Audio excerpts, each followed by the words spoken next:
हरिओम सभी को। योगा ज्ञान जर्नी परिवार में आप सभी का स्वागत है। तो आज आप लोग पिक्चर में तो देख के समझ ही गए होंगे क्या पढ़ने वाले हैं। क्या पढ़ने वाले हैं बताइए। हार्ट।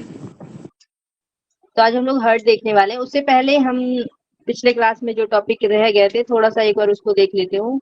ब्लड क्लॉटिंग वाला आप लोगों का डाउट रह गया था, उसको नहीं देखे थे तो उसको एक बार हम लोग जल्दी से देख लेते हैं। उसके बाद फिर हम लोग हार्ट में आएंगे। ओके। और एक चीज हम लोगों ने देखा था कि यूनिवर्सल प्लाज्मा डोनर और यूनिवर्सल प्लाज्मा रिसिपिएंट, ये दोनों हम लोगों को ध्यान रखना है।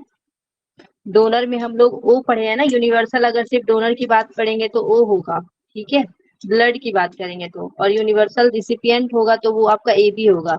बट प्लाज्मा में क्या होता है, जस्ट अपोजिट होता है, आपको यही याद रखना है। ओके, यूनिवर्सल प्लाज्मा डोनर में ए बी ग्रुप आ जाएंगे और यूनिवर्सल प्लाज्मा रिसिपिएंट में ओ ग्रुप आ जाएंगे। ठीक है,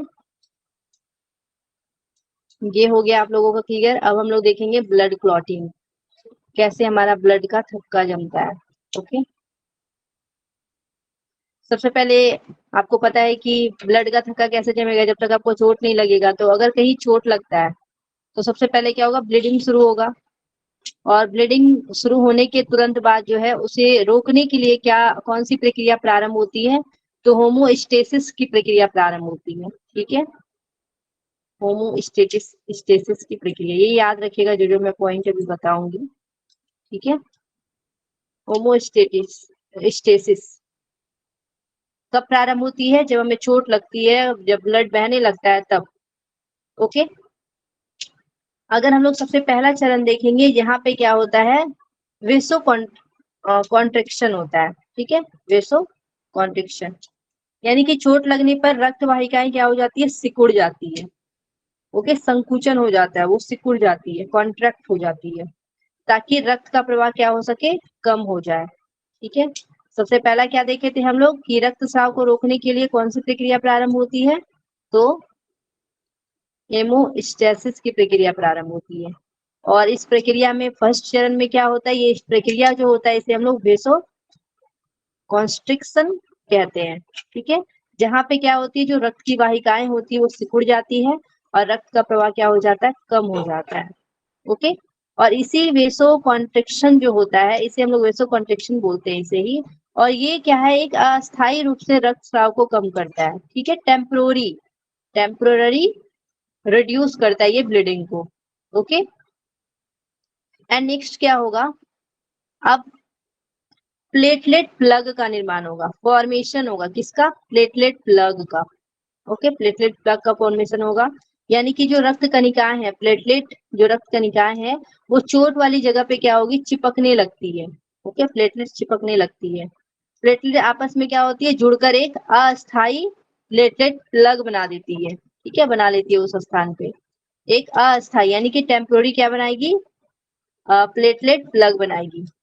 और जो प्लेटलेट्स है इसमें कुछ रसायन होते हैं जैसे कि एडीपी और थ्रोम्बोक्सिन। ठीक है, थ्रोम्बोक्सिन ये क्या करती है, ये सिक्रीट होता है, छोड़ता है, केमिकल सिक्रीट होता है, जो क्या करती है, अधिक प्लेटलेट्स को आकर्षित करती है। ठीक है, और ये प्लेटलेट्स को क्या करती है, और ज्यादा पास में लाने की कोशिश करती है। ठीक है, ये ध्यान रखना है। एंड नेक्स्ट रक्त का थक्का जमना, यानी कि कोएगुलेशन इसे बोलते हैं, क्लॉटिंग बोलते हैं, यानी कि असली थक्का जमने की प्रक्रिया यहीं पे शुरू हो जाती है। एक्चुअल क्लॉटिंग यहीं से शुरू होती है और जिसे हम लोग क्या बोलते हैं, कोएगुलेशन बोलते हैं। असली क्लॉटिंग को हम लोग क्या बोलते हैं, कोएगुलेशन, एक्चुअल जब क्लॉटिंग की प्रोसेस होती है। यहाँ पे क्लोटिंग जो है फैक्टर्स, यानी कि क्लोटिंग जो फैक्टर्स नामक विशेष प्रोटीन जो है यहाँ पे काम करता है, जो क्या करता है, रक्त को निष्क्रिय अवस्था में मौजूद रहता है, यानी हमारे ब्लड में निष्क्रिय अवस्था में मौजूद रहता है हमारे ब्लड में नॉर्मली प्रेजेंट रहता है, लेकिन वो इनएक्टिव फेज में मौजूद रहता है। ठीक है, कुछ प्रोटीन है विशेष प्रकार की जो कि इनएक्टिव अवस्था में हमारे ब्लड में मौजूद होते हैं। चोट के समय में क्या होता है, क्लॉटिंग फैक्टर्स क्रम जो है सक्रिय हो जाते हैं और एक श्रृंखला यानी कि कैस्केड में प्रक्रिया करते हैं, यानी कि कैस्केडिंग प्रोसेस होता है। कैस्केड प्रक्रिया करते हैं। ये कैस्केड प्रक्रिया अभी हम लोग देखेंगे। यहाँ पे क्या होता है कि थ्रोम्बिन और फाइब्रिन का निर्माण होता है। ठीक है, थ्रोम्बिन और फाइब्रिन का यहाँ पे निर्माण होगा। सबसे पहले प्रोथ्रोम्बिन नामक प्रोटीन सक्रिय होकर थ्रोम्बिन में बदलता है। तो हम लोग पढ़े थे इनएक्टिव फेज में होता है। तो क्या होता है, सबसे पहले कौन एक्टिव होगा, ये इनएक्टिव फेज में था तो पहले थ्रोम्बिन एक्टिव होगा और उसके बाद किसको एक्टिव करेगा, तो ये थ्रोम्बिन को एक्टिव करेगा। तो पहले थ्रोम्बिन, उसके बाद पहले प्रोथ्रोम्बिन, उसके बाद थ्रोम्बिन में जो है ये बदलता है। यही प्रोथ्रोम्बिन आगे जो है सक्रिय होकर, जब ये सक्रिय हो जाता है, इनएक्टिव फेज में प्रोथ्रोम्बिन में रहता है, ये जब सक्रिय होता है तो ये थ्रोम्बिन के रूप ले लेता है।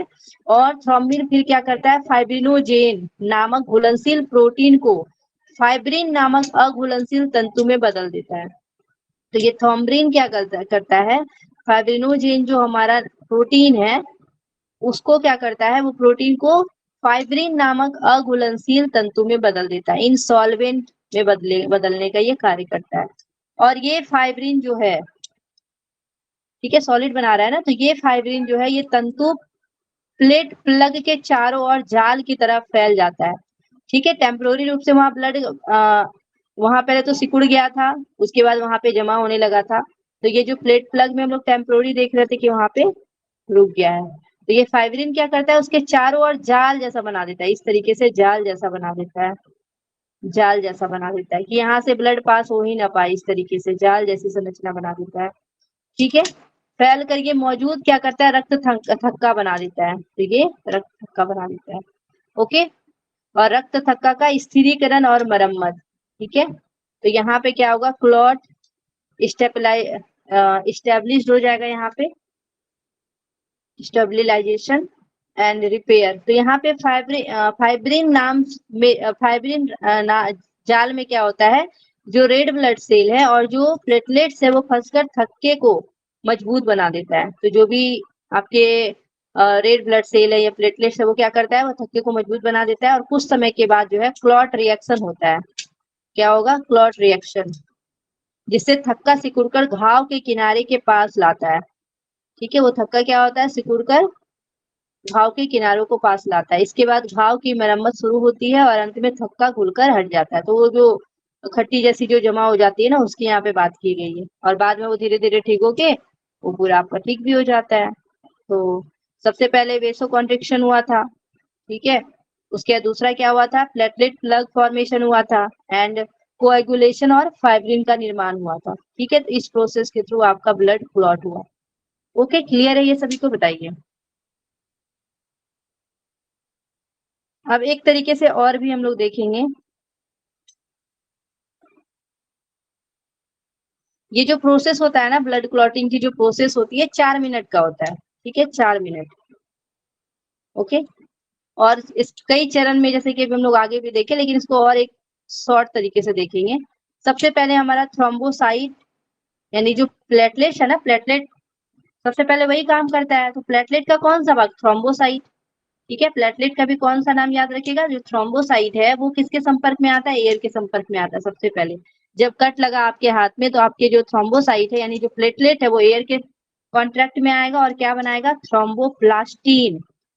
थ्रोम्बोप्लास्टिन, जब शरीर में चोट लगती है तो प्लेटलेट्स यानी कि जो रक्त कणिकाएं हैं और जो बाहर से आने वाली जो एयर है वो मिलके थ्रोम्बोप्लास्टिन नामक पदार्थ बनाते हैं। ठीक है, सबसे फर्स्ट वाला जो पदार्थ होगा वो थ्रोम्बोप्लास्टिन बनाएगा एयर के साथ मिलकर। ओके, उसके बाद थ्रोम्बोप्लास्टिन जो है वो कैल्शियम और प्रोथ्रोम्बिन से मिलता है। वो थ्रोम्बोप्लास्टिन क्या करता है, कैल्शियम प्लस प्रोथ्रोम्बिन से मिलता है और थ्रोम्बिन जो है बनाता है। ठीक है, तो थ्रोम्बोप्लास्टिन, कैल्शियम आयन और प्रोथ्रोम्बिन, जो कि प्रोथ्रोम्बिन क्या होता है, इनएक्टिव फेज में होता है, इनएक्टिव प्रोटीन है ये। तो प्रोथ्रोम्बिन की मदद से थ्रोम्बिन बनाता है। ठीक है, थ्रोम्बिन बनाता है। एंड नेक्स्ट उसके बाद क्या होगा, थ्रोम्बिन जो है, प्रोथ्रोम्बिन जब थ्रोम्बिन बनाया तो थ्रोम्बिन जो है फाइब्रिनोजेन के साथ मिलेगा तो क्या बनाएगा, फाइब्रिन बनाएगा। यानी कि थ्रोम्बिन प्लाज्मा प्रोटीन फाइब्रिनोजेन को फाइब्रिन में बदलता है और फाइब्रिन जो है धागे नुमा रेशा बनाता है। ठीक है, फाइब्रिन क्या बनाता है, धागे नुमा रेशा बनाता है। ठीक है, फाइब्रिन क्या बनाएगा, धागे नुमा संरचना बनाएगा। उसके बाद फाइब्रिन जो है जाली प्लस रक्त कण यानी कि WBC, RBC और प्लेटलेट्स जो है ये सब रक्त का थक्का जो है एक फाइब्रिन थ्रेड्स एक जाली बनाते हैं जिसमें RBC, WBC और प्लेटलेट्स फंस जाते हैं। इस तरह ब्लड क्लॉट जो है यानी रक्त का थक्का बनता है जो कि खून बहने को रोक देता है। ठीक है, ये प्रोसेस और भी अच्छे से आपको समझ में आ गया होगा। ओके, प्लेटलेट्स एयर के साथ मिलता है, थ्रोम्बोप्लास्टिन बनाता है और ये थ्रोम्बोप्लास्टिन जो है कैल्शियम के साथ मिलेगा और प्रोथ्रोम्बिन को क्या जो इनएक्टिव फेज में रहता है उसे एक्टिव करता है और ये तीनों मिलके क्या बनता है, थ्रोम्बिन बनता है। और ये थ्रोम्बिन जो है फाइब्रिनोजेन के साथ मिलकर फाइब्रिन बनाता है। उसके बाद फाइब्रिन और ब्लड सेल मिलकर क्लॉट हो जाते हैं यानी जम जाते हैं। ओके, यहाँ तक क्लियर है, बताइए।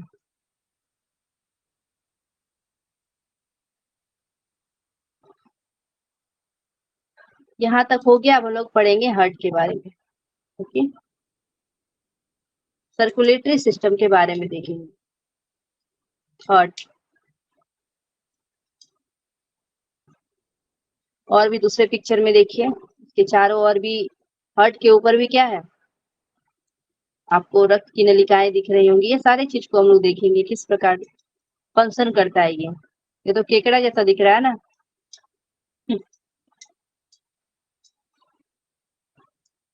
चलिए, सारा पिक्चर को भी हम लोग देखेंगे, इसे अच्छे से समझेंगे हम लोग। ओके, पहले इसकी थ्योरी को पढ़ते हैं, उसके बाद धीरे धीरे हम लोग इसे समझेंगे भी।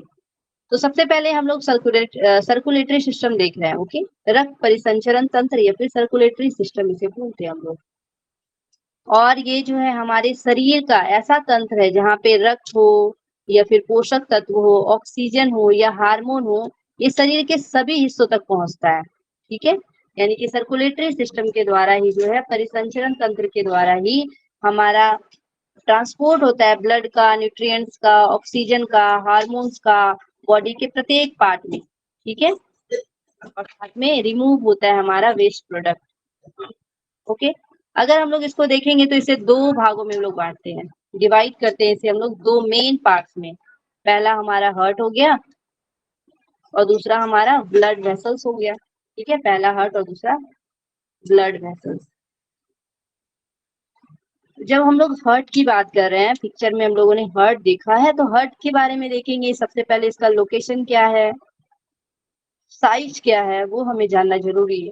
तो लोकेशन की बात अगर हम लोग करेंगे तो ये जो है सबसे पहले कैसा अंग है, कैसा ऑर्गन है, तो ये याद रखना है आपको, मस्कुलर ऑर्गन है। ठीक है, मस्कुलर।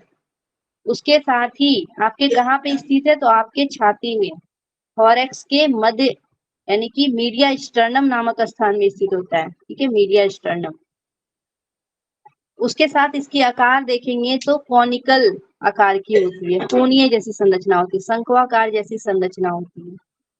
इसका जो निचला भाग होता है उसे हम लोग एपेक्स बोलते हैं, निचला वाला भाग को एपेक्स बोलते हैं और ऊपर वाला हिस्सा को बेस बोलते हैं। तो उल्टा है, बेस हम लोग ज्यादातर नीचे लेते हैं लेकिन यहाँ पे एपेक्स नीचे बोला गया है और आपका बेस जो है वो ऊपर बोला गया है। ठीक है, ये आपको याद रखना है। ओके, तो एपेक्स भाग जो है वो आपका नीचे होता है और जो आपके बेस भाग है वो आपके ऊपर होते हैं। ठीक है, अगर औसत वैक्स के हृदय का वजन देखा जाएगा तो 250 ग्राम से 300 ग्राम के बीच होता है। ठीक है, लगभग 250 से 300 ग्राम के बीच हमें देखने को मिलता है एक वैक्स का, एडल्ट का अगर हम लोग देखेंगे तो। यहाँ तक क्लियर होगा सभी को। लोकेशन कौन सा पेशी है, मस्कुलर पेशी है, कहाँ है आपके छाती में, छाती के कहाँ पे, मीडिया स्टर्नम में। इसके बेस को क्या बोलते हैं, इसके ऊपरी भाग को क्या बोलते हैं, तो ऊपरी भाग जो है इसका बेस कहलाता है, नीचे वाला भाग एपेक्स कहलाता है। वजन देखेंगे तो 250 से 300 ग्राम। ओके, यहाँ तक क्लियर होगा। अब हम लोग इसके लेयर को देखेंगे, ये इंपॉर्टेंट है आपके एग्जाम के लिए। लेयर जो हमारी हर्ट है ना, इसके लेयर के बारे में बात करेंगे। ठीक है, तो इपिकार्डियम, मायोकार्डियम और इंडोकार्डियम, पहले तो ये तीन नाम आपको याद रखना है। ठीक है, एपिकार्डियम, मायोकार्डियम और इंडोकार्डियम। इंडोकार्डियम। तो जो एपिकार्डियम है ये हृदय की क्या है, सबसे बाहरी हिस्सा है, सबसे बाहरी परत है, जो कि क्या करता है, सुरक्षा देने का कार्य करता है। अब मायोकार्डियम है, मायो जो है ये बीच का भाग है, हृदय पेशी होती है इसमें, और ये क्या करता है, ये आपके बीच में पाया जाता है, मायोकार्डियम बीच का पार्ट है। और जो इंडोकार्डियम है ये सबसे अंदर की परत है, सबसे अंदर। इस एग्जाम में क्वेश्चन पूछा गया था कि हार्ट की आंतरिक परत को क्या बोलते हैं, तो आपको याद रखना है इंडोकार्डियम। तो सबसे अंदर की परत है जो हृदय को आंतरिक सतह और वाल्व को क्या करता है, ढकने का कार्य करता है। ठीक है, तो ये तीनों आपको ध्यान रखना है। एपिकार्डियम हृदय की बाहरी परत, सुरक्षा का कार्य करेगा बाहरी, और जो मायोकार्डियम है वो बीच की मोटी परत है, जो हृदय की पेशियां होती है, जिसमें हृदय की पेशियां होती है, और यह क्या करता है, संकुचन करती है। ठीक है, ये संकुचन का कार्य करती है, कॉन्ट्रैक्ट करने का कार्य करती है, ये आपको याद रखना है। ठीक है, ये क्या करती है, कॉन्ट्रैक्शन का कार्य करती है, कॉन्ट्रैक्शन का कार्य करती है। उसके बाद जो एंडोकार्डियम है ये अंदर की परत है जो हृदय को आंतरिक सतह और वॉल्व को ढकती है, ये आंतरिक सतह और वॉल्व को ढकती है। ये तीनों आपको क्लियर होना चाहिए, पहले नाम, इसे हम लोग पिक्चर के थ्रू देखेंगे। ठीक है,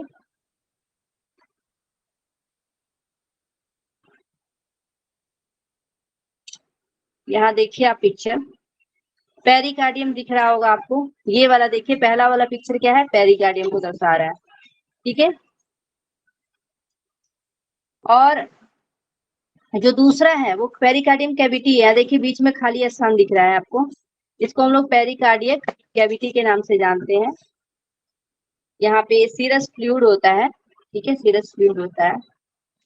और जो आपको तीसरे नंबर पे दिख रहा होगा वो आपका क्या है, एपिकार्डियम, एपिकार्डियम। ठीक है, एपिकार्डियम तीसरे नंबर पे दिख रहा होगा। चौथे नंबर पे मायोकार्डियम है, बीच वाला ये जो है क्या, मायोकार्डियम वाला एरिया है। और जो इंडोकार्डियम है वो सबसे क्या है, आंतरिक परत है, ये पांचवें नंबर पे इंडोकार्डियम है। तो ये वाला पिक्चर को आप यहाँ पे देख सकते तरीके से, यहाँ पे अगर देखेंगे तो पेरिकार्डियम सबसे ऊपर वाले को, ठीक है, और उसके बाद है पेरिकार्डियल कैविटी देखने को मिलता है, यहाँ बीच में खाली स्थान है जिसमें आपका सीरियस फ्लूइड देखने को मिलता है। फिर एपिकार्डियम है, एपिकार्डियम जस्ट उसके बाद वाला लेयर है, मायोकार्डियम बीच वाला लेयर है, और इंडोकार्डियम जो है सबसे आंतरिक लेयर है जो कि वॉल्व को ढकने का कार्य करता है। ठीक है, क्लियर है, थंब कीजिएगा सभी लोग। चलिए यहाँ तक क्लियर होगा सबको। एक बार और यहाँ पिक्चर को देख लीजिए, शायद क्लियर ना हो तो।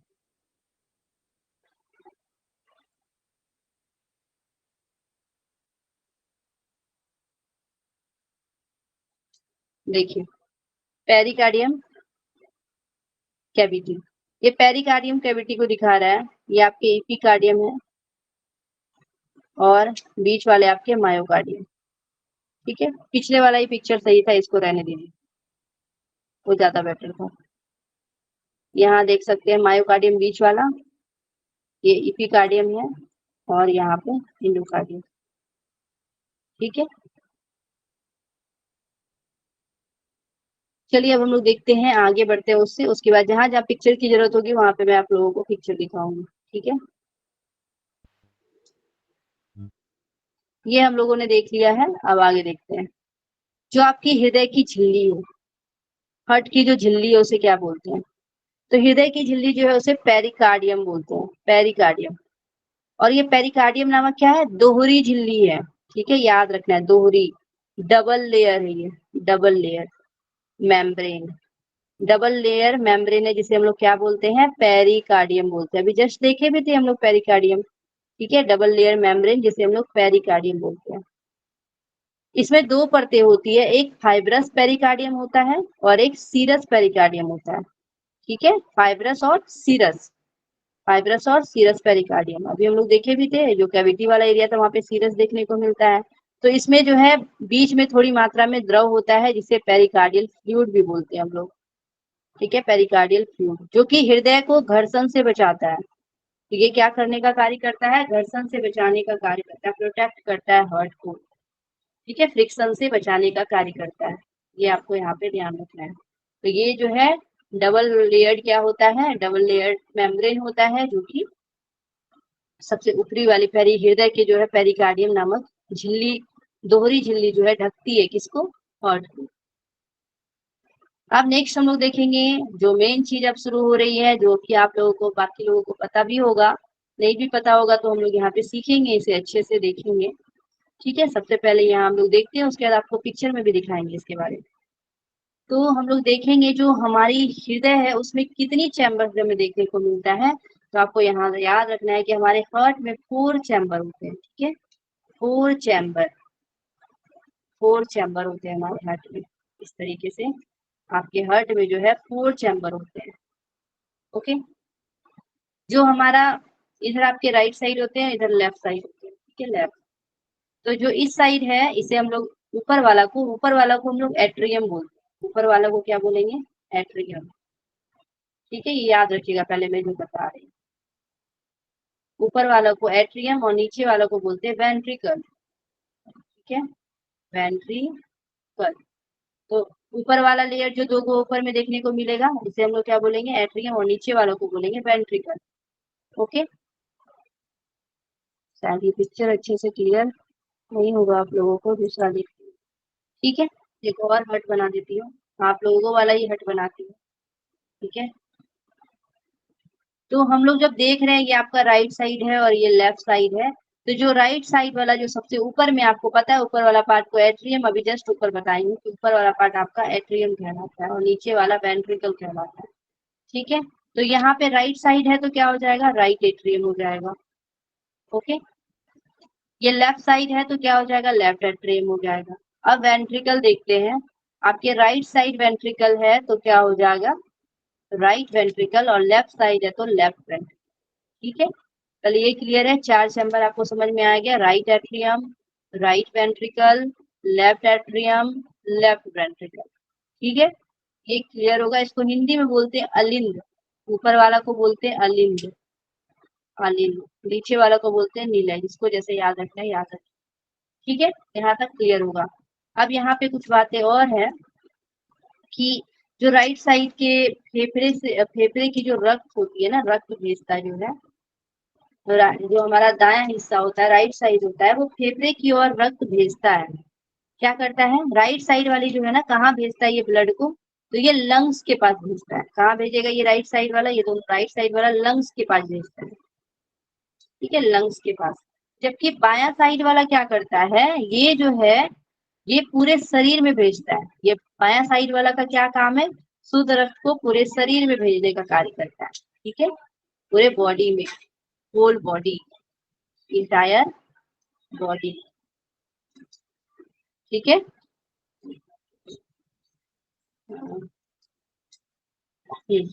Entire body. सबसे पहले ये आपको ध्यान रखना है। ठीक है, 2-3 बातें पहले यहाँ ध्यान रखना है कि पहले तो आपको ये एरिया पता चल गया, राइट साइड वाला ऊपर वाला जो है एट्रियम है और नीचे वाला वेंट्रिकल है। राइट साइड का एट्रियम, ये राइट साइड का वेंट्रिकल, ये लेफ्ट साइड का एट्रियम, ये लेफ्ट साइड का वेंट्रिकल। उसके बाद जो आपका याद रखना है कि राइट साइड वाला जो है वो क्या करता है, ब्लड को लंग्स में भेजता है, जबकि आपके लेफ्ट साइड वाला जो है वो ब्लड को पूरे होल बॉडी में, इंटायर बॉडी में भेजता है। पहले ये 2 चीज क्लियर होनी चाहिए। ओके, क्लियर है यहाँ तक सभी को? ये दोबारा बताना मैम। ओके, ये हमारा हार्ट हो गया। हम लोग नहीं, राइट लास्ट साइड में जो लास्ट में बोला सिर्फ उतना ही, बाकी सब हाँ समझ हाँ, में आ गया। उतना ही बता रही हूँ। ये जो हमारा राइट साइड वाला जो एरिया है ना, राइट साइड वाला जिसका कलर यूज करते हैं, ये जो हमारा राइट साइड वाला एरिया है ना, सिर्फ राइट साइड ले रही हूँ, ये क्या करता है, अशुद्ध रक्त को कहाँ भेजता है, लंग्स में भेजता है। किस लिए, तो ब्लड को शुद्ध होने के लिए। अभी हम लोग पढ़ेंगे कहाँ शुद्ध रक्त है, कहाँ अशुद्ध रक्त आता है। ठीक है, आप लोग ये भी याद रख सकते हैं कि राइट साइड वाला में अशुद्ध रक्त रहता है, CO2 मिला हुआ रक्त रहता है, तभी तो ये लंग्स में भेज रहा है ना। और जब ये शुद्ध हो जाता है ना, लंग्स से जब शुद्ध होता है, तो जो हमारा लेफ्ट साइड वाला जो लंग्स है, यहाँ पे शुद्ध रक्त होता है, O2 से मिला हुआ रक्त होता है। तो ये जो है क्या करता है, पूरे शुद्ध रक्त को कहाँ भेजता है, आपके बॉडी में भेजता है। ठीक है, ये पूरे बॉडी में भेजने का कार्य करता है। ये भेजता है लंग्स में और ये भेजेगा बॉडी में। ठीक है, इंटायर बॉडी में। क्लियर है, बताइए। ओके, अब आगे देखिए हम लोग। अब हम लोग कुछ वॉल्व के बारे में देखेंगे। हम लोग जब पढ़ते हैं हार्ट के बारे में, तो कुछ वॉल्व के बारे में हमें यहाँ पे पढ़ना होता है। ठीक है, वॉल्व के बारे में। तो पहले हम लोग वॉल्व देख लेते हैं, कौन कौन से वॉल्व है। ठीक है, पहले एक बार फिर से हार्ट बना लेते हैं। ये टेम्पोररी हार्ट बन रहा है। ठीक है, इसे आप लोग असली मत समझिएगा।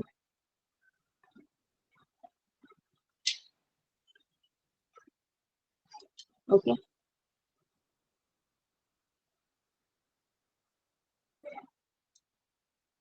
यहाँ पे सबसे पहले देखेंगे, पहले वॉल्व कितने हैं, तो आपको याद रखना है कि वॉल्व जो है यहाँ 4 देखने को मिलता है। ठीक है, चार वॉल्व। सबसे पहले ट्राइकस्पिड वॉल्व हमें देखने को मिलता है। ये कहाँ पाया जाता है, ट्राइकस्पिड वॉल्व, यानी कि ट्राइकस्पिड वॉल्व की बात कर रहे हैं। ठीक है, यहाँ पे ट्राई है तो 3 आपको याद रखना है, 3 ट्राइकस्पिड वॉल्व। ठीक है, 3 वॉल्व यहाँ पे होता है ट्राइकस्पिड वॉल्व। कहाँ पे पाया जाता है, तो आपके राइट, कहाँ पे, तो राइट एट्रियम में और लेफ्ट वेंट्रिकल के बीच में। ठीक है, दाया अलिंद और दाया निलय के बीच में क्या पाया जाएगा, ट्राइकस्पिड वॉल्व। ठीक है, ये ट्राइकस्पिड वॉल्व या 3 लाइनिंग वाली पाई जाएगी, ट्राइकस्पिड वॉल्व। ठीक है, किसके किसके बीच में, तो राइट एट्रियम और राइट वेंट्रिकल के बीच में। ठीक है, राइट वेंट्रिकल के बीच में। ठीक है, दाया दाया साइड। ओके, बोल से गलत नहीं की। अब आगे देखते हैं हम लोग पल्मोनरी वॉल्व। पल्मोनरी वॉल्व जो है ये आपके दाया निलय और पल्मोनरी धमनी के बीच पाया जाएगा। ये जो है ना आपका, ये जो ऐसे करके लाइनिंग इस तरीके से दिख रही है ना, ये आपके पल्मोनरी धमनी है। ठीक है, तो ये दाया निलय है आपका, यानी कि राइट वेंट्रिकल है। तो राइट वेंट्रिकल और किसके बीच हमें देखने को मिलेगा, तो आपके पल्मोनरी धमनी के बीच। ये आपका जो पल्मोनरी धमनी है ना, ये दोनों के बीच में यहाँ देखने को मिलेगा। ठीक है, इस वाले एरिया में आपको याद रखना है, तो दोनों के बीच हो जाएगा। ओके, अब हम लोग देखेंगे 2 बॉल हम लोग देख लिए, ट्राइकस्पिड देख लिए, ट्राइकस्पिड, और दूसरा हम लोग देख लिए, दूसरा देखिए पल्मोनरी, पल्मोनरी वॉल्व। ओके, यहाँ तक क्लियर है कि नहीं, पहले ये बताइए, ये दोनों वॉल्व क्लियर है कि नहीं।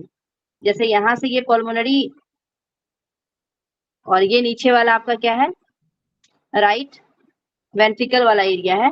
तो ये दोनों के बीच में जो यहाँ पे वॉल्व होगा ना, इस तरीके से जो वॉल्व होगा ना, ये वॉल्व ना एक ही साइड खुलता है। इससे ब्लड अगर एक बार आपका नीचे आ गया तो ऊपर नहीं जाएगा। ठीक है, और एक और ऊपर चला गया तो नीचे नहीं आएगा। ठीक है, वॉल्व का यही काम होता है, आपको याद रखना है। तो ये दोनों के बीच में आपके पल्मोनरी वॉल्व हो गया।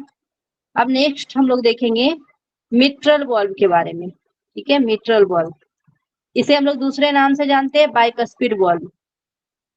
कहाँ देखने को मिलेगा बाइकस्पिड वॉल्व, तो आपके left atrium and left ventricle के दोनों के बीच में आपको क्या देखने को मिलेगा, तो इसे 2 नाम से जानते हैं, बाइकस्पिड, 2 है तो बाइकस्पिड, और दूसरा नाम क्या है इसका, मिट्रल, मिट्रल वॉल्व। ठीक है, ये आपके लेफ्ट एट्रियम और लेफ्ट वेंट्रिकल के बीच होता है। ठीक है, बायां अलिंद और बायां निलय के बीच होता है। उसके बाद हम लोग देखेंगे एरोटिक वॉल्व। एरोटिक, यहाँ से अब आपका क्या है ना, ये आपको पल्मोनरी वेन वाला एरिया था, ये आपका एरोटा वाला एरिया, ये जो है ना ये एरोटा है। ठीक है, जिससे पूरा ब्लड आपके बॉडी में जाता है, ये एरोटा वाला एरिया है। तो ये जो एरोटिक वॉल्व है ये आपके क्या है, ये जो आपके लेफ्ट वाला वेंट्रिकल है और जो आपके एरोटा वाला जो एरिया है, वहां पे जो वॉल्व देखने को मिलेगा, ये जो मैं पिक्चर में बना रही हूँ, यहीं पे पाया जाएगा। ठीक है, इसे हम लोग क्या बोलेंगे, तो इसे हम लोग बोलेंगे एरोटिक वॉल्व। ठीक है, एरोटिक वॉल्व। क्लियर है, ये बताइएगा। पिक्चर में भी दिखाऊंगी, पहले ये 4 बॉल क्लियर है। चलिए पिक्चर में ही देख लेते हैं, शायद पिक्चर से ज्यादा अच्छे से समझ में आएगा आप लोगों को। जिस पिक्चर में लिखा होगा उसी पिक्चर।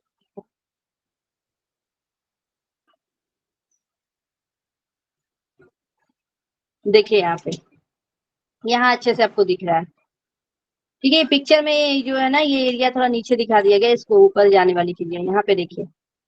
ये आपका कौन सा एरिया है, कलर चेंज कर, राइट एट्रियम, पहले नाम लिख लेते हैं। ये आपका क्या है, राइट वेंट्रिकल है, राइट वेंट्रिकल। ये साइड वाला एरिया क्या है, लेफ्ट एट्रियम, और ये क्या है, लेफ्ट वेंट्रिकल। ठीक है, ये तो पता ही आप लोग को।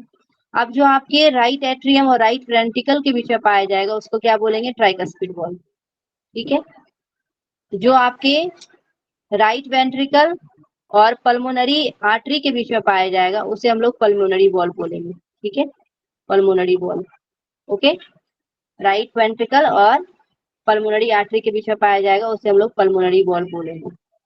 उसी प्रकार जो लेफ्ट एट्रियम और आपके लेफ्ट वेंट्रिकल के बीच में रहेगा उसे हम लोग मिट्रल वॉल्व या फिर बाइकस्पिड वॉल्व बोलेंगे। बाइकस्पिड वॉल्व भी याद रखिएगा।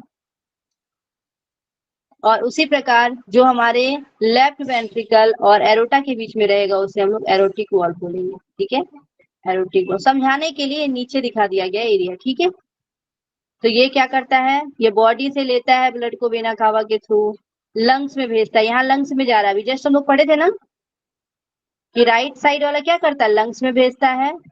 लेफ्ट साइड वाला क्या करता है, तो पूरे बॉडी में भेजता है, टू बॉडी। ठीक है, टू बॉडी। क्लियर होगा, ये जो मैं बोली वो सारा चीज यहाँ पे पिक्चर में भी दिख रहा होगा। ठीक है, आगे देखते हैं हम। जैसे जैसे आगे बढ़ेंगे उसी के अनुसार आपको पिक्चर दिखाएंगे। ओके, अब आगे हम लोग देखेंगे। अब हृदय में रक्त की आपूर्ति कैसे होती है, blood supply of the heart किस प्रकार होता है। हृदय में ब्लड का स्राव बोला गया है। ठीक है, blood supply of the heart. तो यहाँ पे रक्त, हृदय को रक्त आपूर्ति कोरोनरी धमनी यानी कि कोरोनरी आर्टरी से होता है। यानी ये जो हमारा हार्ट बना हुआ है ना, इसमें भी आपकी बहुत सारी इस तरीके से वेसल्स होती है। ठीक है, उसे हम लोग क्या बोलते हैं, जो इसके ऊपर होती है। तो ये क्या करती है, ये आपकी कोरोनरी आर्टरी, और हृदय से निकला रक्त कोरोनरी सिराएं के माध्यम से वापस लौटती है। तो इसी में कोरोनरी आर्टरी और कोरोनरी वेन्स हमें देखने को मिलता है। ठीक है, जहाँ पे खुद रक्त के लिए भी क्या होती है, खुद हार्ट के लिए भी जो है ब्लड का सप्लाई होता है, कोरोनरी आर्टरी और कोरोनरी वेन के थ्रू। ठीक है, ये आपको यहाँ पे ध्यान रखना है। ओके, क्लियर है ये। अब नेक्स्ट हम लोग देखेंगे इलेक्ट्रिकल सिस्टम ऑफ हार्ट। अब कैसे हमारा हार्ट बीट शुरू करता है वो भी तो जानना जरूरी है ना, आपके एग्जाम में क्वेश्चन आया हुआ था ये। ठीक है, हार्ट बीट किस प्रकार हमारा शुरू होता है, इलेक्ट्रिकल सिस्टम जो है हमारे हार्ट का वो कैसे होता है। तो हृदय की विद्युत प्रणाली को हम लोग देखेंगे। तो हृदय में जो धड़कन होती है ना, धड़कन, उसे हम लोग साइनो एट्रियम नोड, ऐसे नोड के नाम से जानते हैं। इसे हम लोग साइनो एट्रियम नोड बोलते हैं। ठीक है, साइनो एट्रियम नोड आप लोग नोट कर लीजिएगा।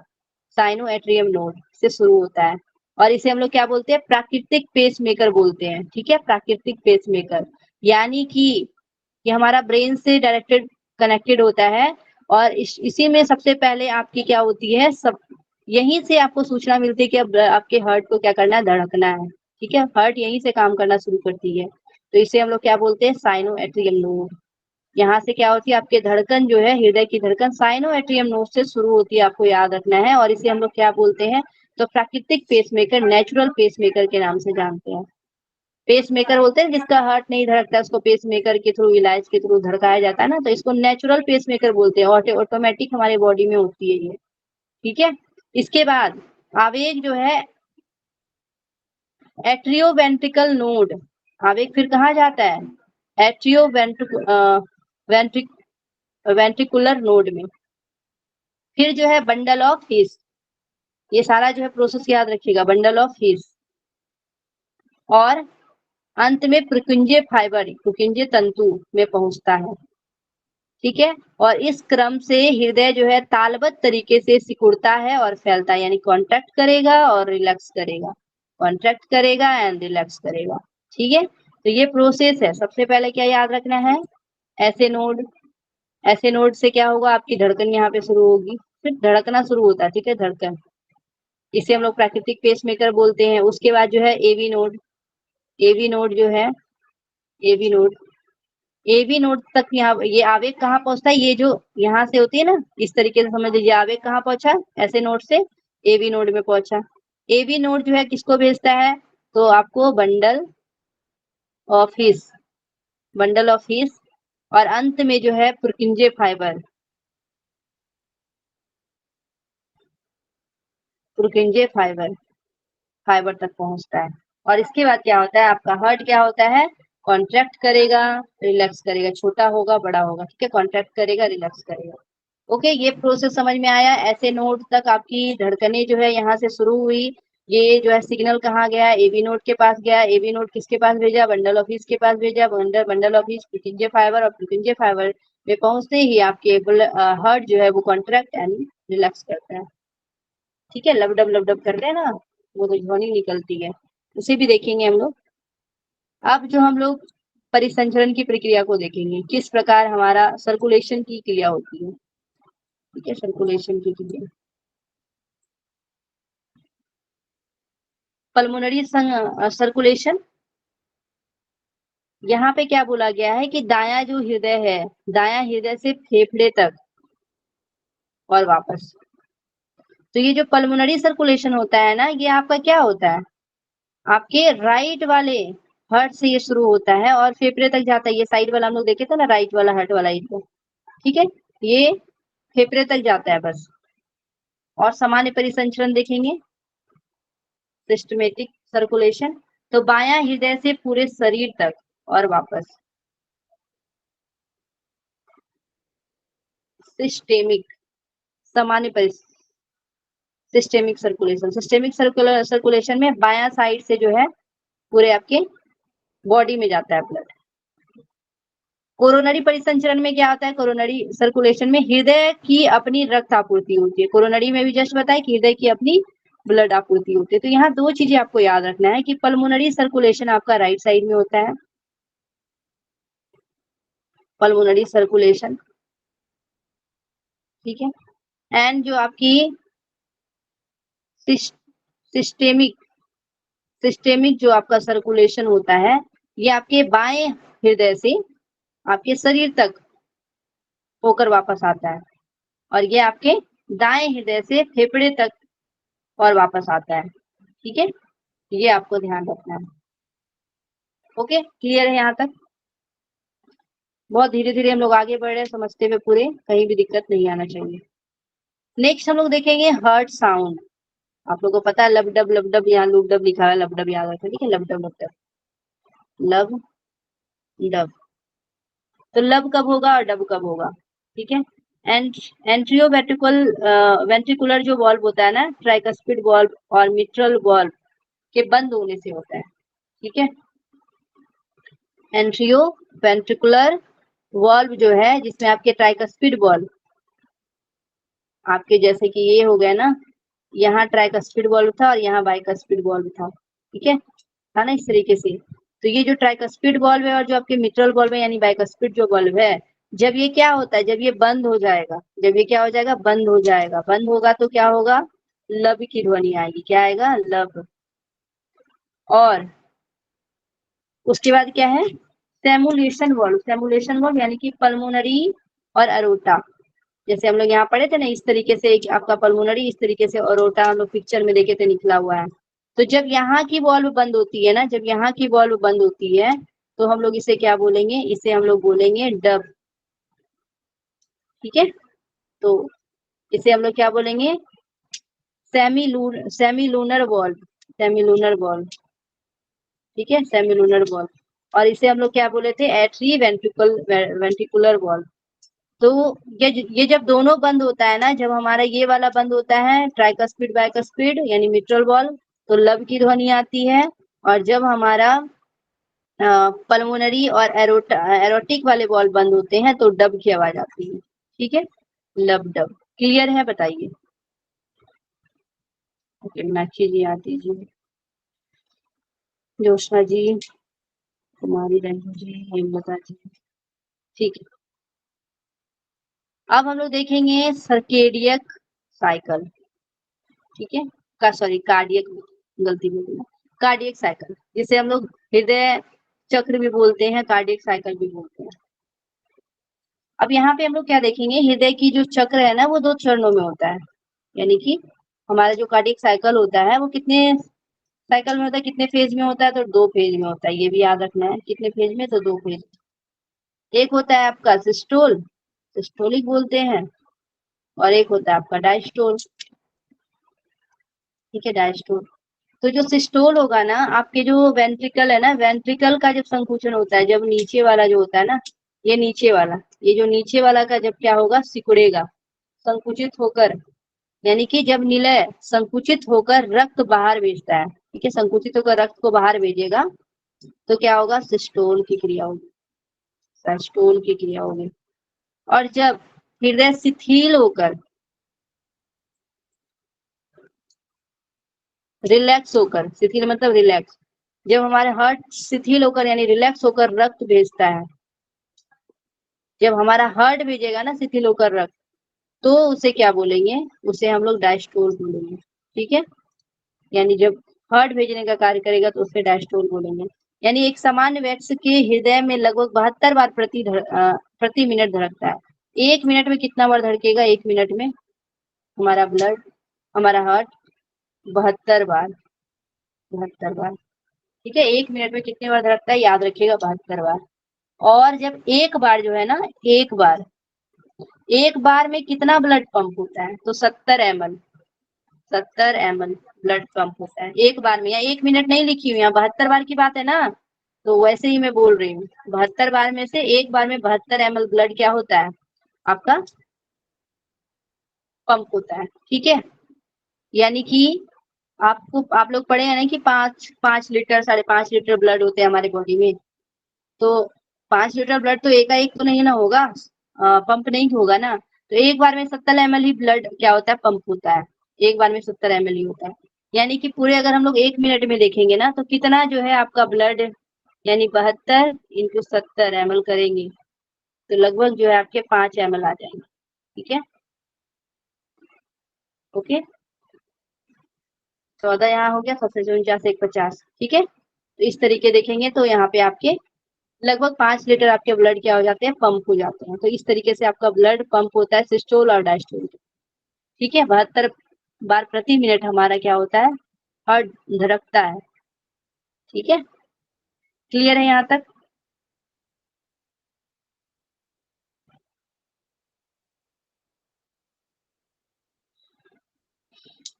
अब हम लोग कुछ हार्ट से रिलेटेड डिजीज बस अभी देख रहे हैं, ये सारा हम लोग पढ़ेंगे डिजीज वाले। अभी तो हमें और भी चीज, मेन चीज तो अभी पढ़े ही नहीं है, अभी तो बस ऊपर ऊपर से गुजरे है ना।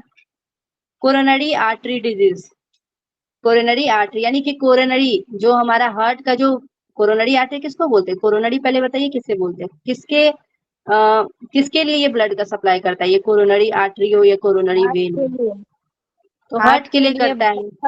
प्योर ब्लड, और इम्प्योर ब्लड उसके हार्ट से हार्ट तक ही वापस जाता है कोरोनरी वेन से। बहुत अच्छा।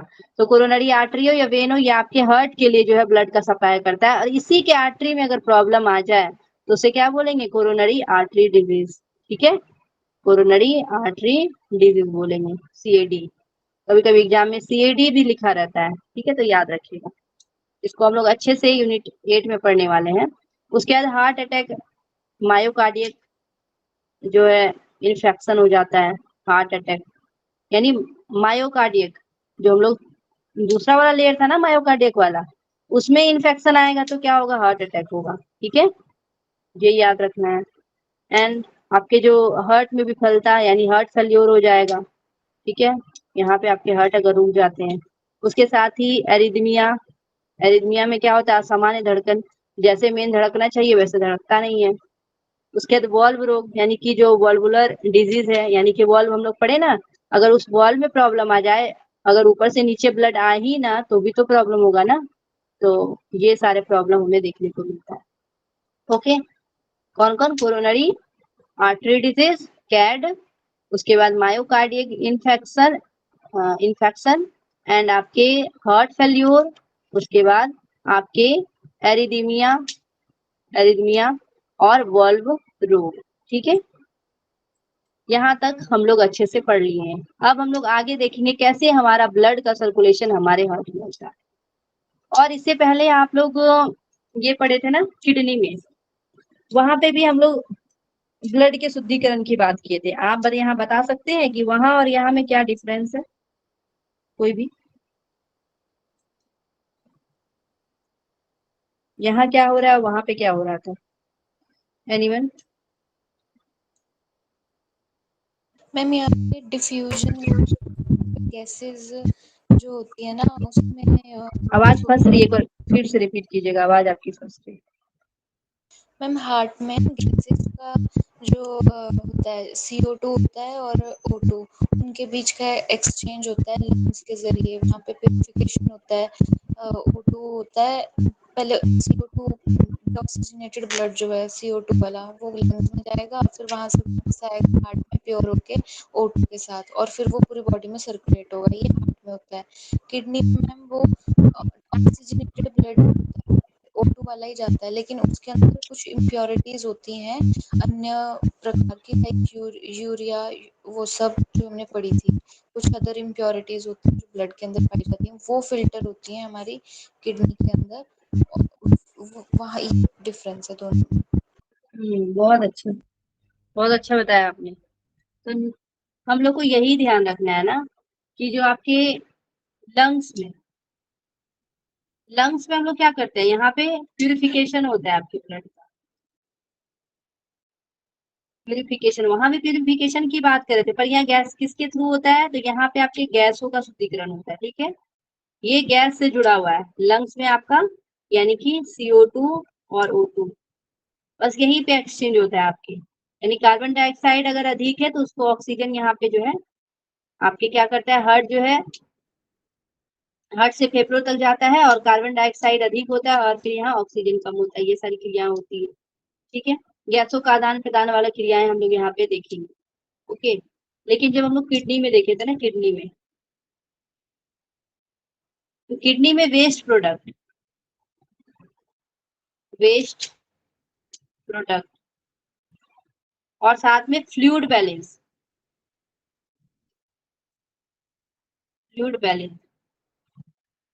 यानी कि किडनी में हम लोग नेफ्रॉन के थ्रू क्या देख रहे थे, नेफ्रॉन्स के थ्रू यहाँ पे आपका फिल्टरेशन हो रहा था। यहाँ प्यूरिफिकेशन है, यहाँ फिल्टरेशन है। ठीक है, जहाँ पे आपका क्या हो रहा था, आपके ब्लड में जो भी यूरिया है, ठीक है, जो भी यूरिक एसिड है, ठीक है, या फिर पानी की अधिक मात्रा हो, अतिरिक्त लवण हो, ये सारा जो है बाहर निकलता है, यानी कि यूरिन जो है आपके शरीर से बाहर निकल जाते हैं। ठीक है, बाहर निकल जाते हैं। ओके, तो लंग्स से बस यही ध्यान रखना है, लंग्स के लिए आपको ध्यान रखना है, ये आपके ब्रीथ प्यूरिफिकेशन होता है, ब्रीथ प्यूरिफायर इसको बोलते हैं। और यहाँ पे आपका क्या होता है किडनी में, तो यहाँ पे आपका ब्लड वाशर उसको बोलते हैं, ब्लड वाशर। ठीक है, ये दो तरीके से आप यहाँ ध्यान रख सकते हैं। ओके, ब्रेथ प्यूरिफिकेशन और यहाँ पे आपका ब्लड वाशर। ओके, ये डिफरेंस आप लोगों को क्लियर हो गया, क्योंकि वहां बहुत लोगों को कंफ्यूजन हो रहा था। ठीक है, तो यहाँ तक आप लोग पढ़ चुके हैं। आगे हम लोग देखेंगे किस प्रकार हमारा हार्ट में ब्लड का सर्कुलेशन होता है। अभी हम लोग का वो बाकी है, जो कि हम लोग कल क्लास में अच्छे से समझेंगे, उसे कंप्लीट करेंगे अच्छे से। ठीक है, तो अच्छे से आपको आज क्लास में समझ में आ गया होगा। बहुत इजी है, ज्यादा टफ नहीं है, बस समझने वाली चीजें हैं, इसमें रटना कम है, समझना ज्यादा है। ठीक है।